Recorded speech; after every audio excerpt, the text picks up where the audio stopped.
How to convert multiple worksheets into a single PDF. Hello guys, this is Atticus and welcome back to another tutorial video. In today's video, I'll teach you guys how you can convert multiple worksheets into a single PDF in your Microsoft Excel. So without any further ado, let's dive right into it. First step is open up your worksheet or your Excel, and after you do that, tap on the file option on the top left. After you tap on it, tap on save as option.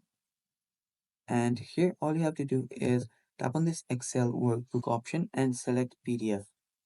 So you can search for PDF somewhere here. There we go. You can change the name of this PDF if you want to. And after that, all you have to do is tap on more options,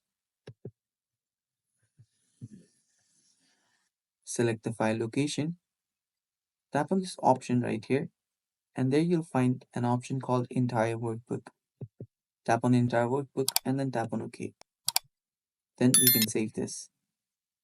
And with that, you have converted your multiple workbooks into a single PDF.